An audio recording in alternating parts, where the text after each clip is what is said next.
Fala pessoal, tudo bem? Nessa nossa videoaula nós vamos fazer uma retomada de conteúdos dos módulos 49 a 54, quando nós começamos lá em planificação e fomos até o conceito de vistas de um objeto e escalas, tudo bem? Quando a gente começou lá no módulo 49, a gente começou vendo a planificação de um prisma.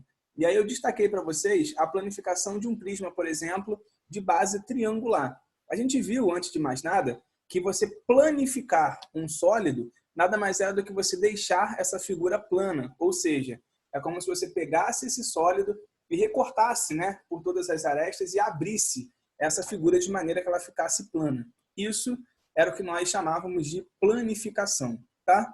Nessa primeira imagem aqui, ó, eu tenho um prisma de base triangular, né? A base dele é um triângulo, tanto a inferior como a superior, até porque para ser um prisma essas bases paralelas precisam ser iguais e todas as laterais dele eram formadas por retângulos. Então aqui nós temos as duas bases, tanto a base superior como a inferior, e mais as laterais que são formadas por retângulos. Isso caracteriza para a gente essa ideia da planificação de um prisma de base triangular. Tínhamos também, ó, por exemplo, uma outra situação que eu exemplifiquei para você, que era um prisma de base hexagonal. Ó. Então a base dele é um hexágono, e aí nós conseguiríamos abrir essa figura, tornando ela plana, que aí ficaria exatamente as duas bases hexagonais e mais as laterais, que são retângulos da mesma forma. Passando pela planificação dos prismas, nós entramos na planificação das pirâmides. E aí vimos que todo poliedro podia ser planificado e que a planificação da pirâmide ela seguia a mesma estrutura que nós tínhamos a do prisma, com a única diferença que na pirâmide as faces, né, laterais, diferentemente, ó, por exemplo, do prisma, que eram retangulares, na da pirâmide nós teríamos faces laterais caracterizadas por triângulos. E aí vimos que, de acordo com cada uma das pirâmides, isso poderia sofrer uma pequena mudança, né? Digamos assim. Então aqui eu tenho uma pirâmide de base triangular, tá ela colocada aqui, e a planificação dela do lado, né? Que a gente tem o fundo como sendo esse triângulo, e mais as laterais, que também são faces triangulares. Tranquilo? Com isso, eu exemplifiquei também para você uma pirâmide de base retangular, onde você consegue ter a noção, ó, de que se a base for um retângulo, né, a gente consegue também ter essa ideia de que os seus lados não vão ser todos iguais, então os triângulos formados também são diferentes. Já se por acaso essa base fosse um quadrado, todos esses três triângulos acabariam sendo iguais por sua vez, tá bom? Então a gente consegue ter essa ideia também da planificação das pirâmides. Seguindo, ainda nessa parte de planificação, nós entramos na planificação dos corpos redondos. O primeiro que eu destaquei para vocês era a planificação do cone.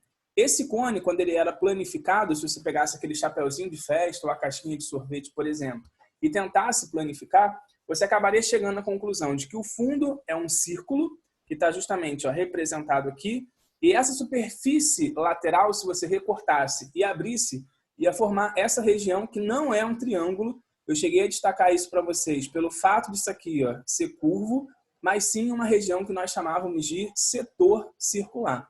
Então a planificação do cone ela é dada por um círculo e um setor circular. É legal a gente destacar que nessa ponta aqui, ó, o que nós temos é uma abertura. E essa abertura a gente já viu em algumas aulas anteriores, que essa abertura é chamada de ângulo. E a gente consegue destacar também, ó, que quanto maior for essa abertura que nós temos aqui, isso significa que mais achatado é esse cone. Da mesma maneira que quanto menor for esse ângulo, mais comprido, né, digamos, com uma maior altura, esse cone vai possuir, tá bom?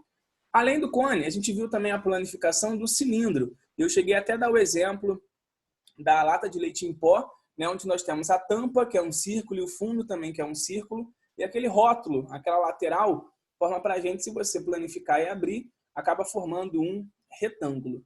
Então, a planificação de um cilindro é dada por um retângulo e dois círculos, ok? Em vista disso, eu também cheguei a comentar, antes de falar de desenho em perspectiva, que a esfera, que era um corpo redondo, ela não possuía planificação. A gente tinha a esfera, digamos assim, como uma das únicas figuras que a gente não consegue fazer a planificação. Eu não consigo deixar uma esfera 100% plana, tá? O desenho em perspectiva era aquela ideia que a gente tinha de olhar uma figura, por exemplo, desenhada numa folha, num papel, por exemplo, e eu conseguir ter a noção, a dimensão de que ela possui uma terceira dimensão, que seria a profundidade. Como nesse caso aqui, ó, o quadrado, que é realmente uma figura plana, e esse outro desenho que está desenhado no plano também, né, numa folha, porém eu consigo, ó, com esse tracejado aqui, perceber essa ideia da terceira dimensão, que acaba me dando esse conceito de profundidade. E aí esse desenho, em perspectiva que a gente chegou a ver, eu mostrei para você, inclusive, como é que você fazia para construir um cubo, como esse daqui, e como você fazia para construir, por exemplo, um paralelepípedo como esse daqui, numa malha quadriculada. Eu cheguei a mostrar isso para você. E vimos também que esse desenho em perspectiva, ele poderia ser aplicado em alguns conceitos, como, por exemplo, de vistas de um objeto.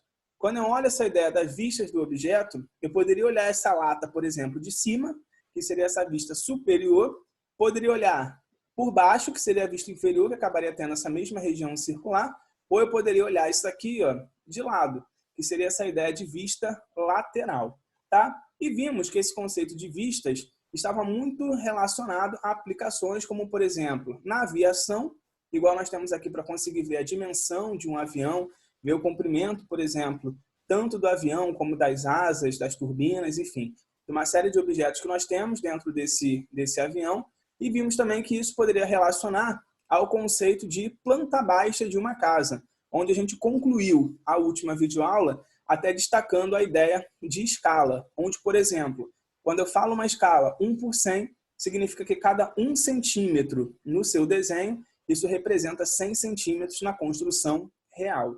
Esse que é o conceito que nós temos e é o uso, digamos, propriamente dito, de escalas, tá bom? Esses foram os assuntos que nós estudamos nas últimas aulas, e aí eu agradeço a sua atenção, peço que você faça os exercícios lá do formulário que estão disponibilizados, e qualquer dúvida que você tenha sobre o que eu falei nessa videoaula, volta lá na videoaula original do módulo na qual você está com dúvida, que lá está mais explicado com detalhes, tá bom? Então é isso, pessoal. Na próxima videoaula, a gente já vai estar entrando no livro 4, ok? Por hoje é só. Um grande beijo. Tchau, tchau.